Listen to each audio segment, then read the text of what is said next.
आरती करने के बाद जब परिक्रमा कर लें तो 2 बूंद जल गिरा करके थाली में नीरांजन कर लेना चाहिए। नीरांजन के उपरांत आरती में चावल या दक्षिणा डाल करके आरती ले लें और पूरे घर में अशुद्ध स्थान को छोड़ करके, लैट्रिन बाथरूम को छोड़ करके पूरे घर में आरती की थाली को घुमा देना चाहिए। इसके बाद हाथ धुल करके पुष्पांजलि देना चाहिए। तो पुष्पांजलि में समस्त देवी देवता के चरणारविंद का मनन चिंतन करते हुए, उनका ध्यान करते हुए, जो आपकी यथा व्यथा है, जो समस्या है वो बताते हुए और लक्ष्मी जी का मनन चिंतन करते हुए कि भगवती सदैव आपकी असीम अनुकंपा इस परिवार की झोपड़ी में बनी रहे, इस भावना से उनको पुष्पांजलि दें।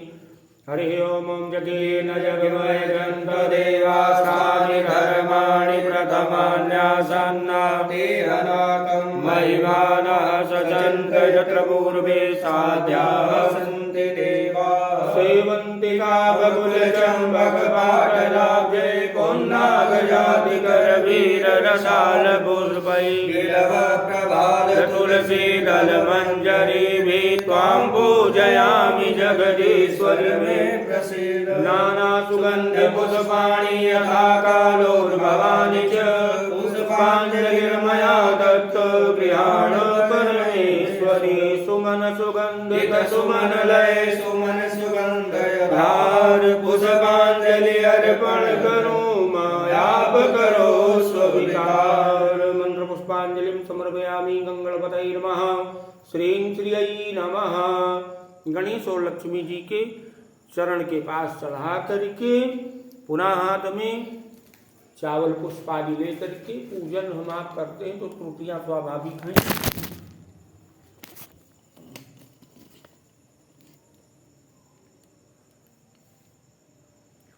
हम आप जो पूजन आदि सुकर्म को करते हैं तो त्रुटियां सबसे हो जाती हैं। हम आप बच्चे ही तो हैं और उपार ब्रह्म परमेश्वर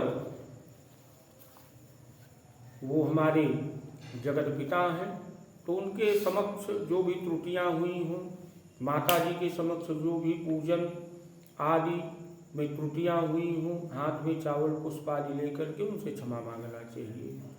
आवाहनम न जानामि तवार्चनम पूजां चैव न जानामि क्षम्यतां परमेश्वर। मंत्रहीनं क्रियाहीनं भक्तिहीनं सुरेश्वरी यद् पूजितं मया देवी परिपूर्णं तदस्तु मे।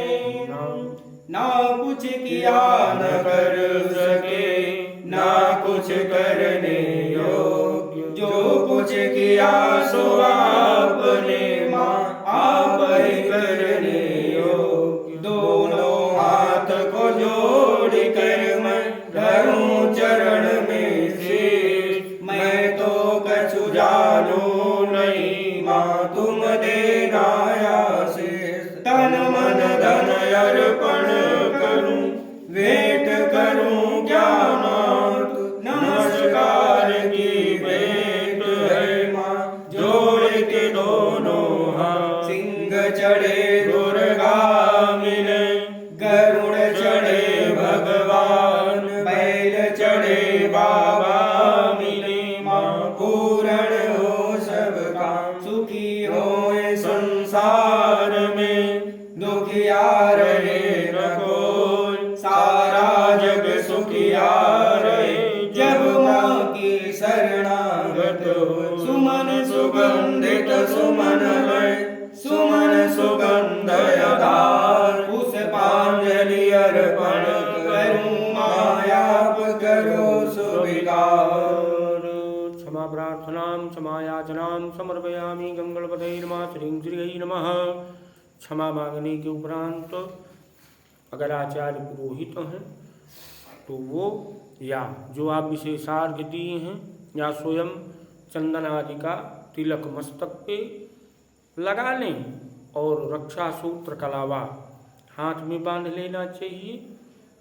गरीबों के लिए कुछ दक्षिणा निकाल करके रख दे, दूसरे दिन जो है गरीबों को दक्षिणा दे देना चाहिए। अगर आपके आचार्य पुरोहित जी हैं तो उनको दक्षिणा दे करके चरण स्पर्श करना चाहिए, क्योंकि अगर आचार्य पुरोहित की प्रसन्नता नहीं होती है तो जो हमारा पूजन है वो निष्फल हो जाता है।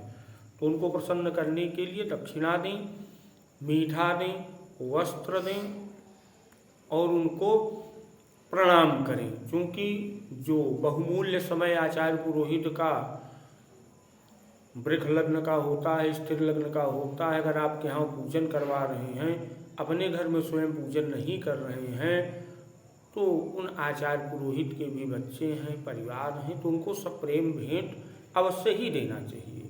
तो दे करके उनके चरण को स्पर्श करें, फूल लेकर के पुनः भगवान नारायण के चरणारविंद का चिंतन करें, क्योंकि जिस भी पूजन में भगवान हरि विष्णु जी का मनन चिंतन नहीं किया जाता है शुरू में और अंत में, वह पूजन निष्फल हो जाती है। तो श्री विष्णु श्री विष्णु श्री विष्णु कह करके पुष्प को चढ़ा दें। साम्ब सदा शिवाय नमः, साम्ब सदा शिवाय नमः, साम्ब सदा शिवाय नमः। जो प्रसाद आदि चढ़ाए हैं घर के सभी सदस्यों को प्रसाद दे देना चाहिए।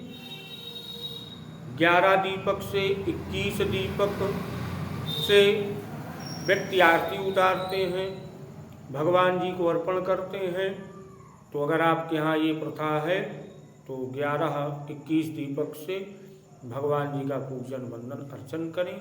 और ये जो दीपों का त्यौहार है, घर में कहीं भी अंधेरा नहीं होना चाहिए, हर जगह हर स्थान पे दीपक को जलाना चाहिए और दीप को प्रज्वलित करके अपने परिवार में सुख समृद्धि शांति के लिए प्रार्थना करनी चाहिए। जब पूजन का समापन हो जाए तो पूजन के समापन के बाद दाहिनी तरफ जल गिरा करके वो मस्तक में जल लगा लेना चाहिए। 3 बार इंद्र का ध्यान करना चाहिए, इंद्राय नमः इंद्राय नमः इंद्राय नमः। इसके बाद जो आपकी नित्य नैमित्तिक क्रिया है वो आप कर सकते हैं। जय माता लक्ष्मी। आप सभी को दीपावली की हार्दिक मंगल शुभकामना।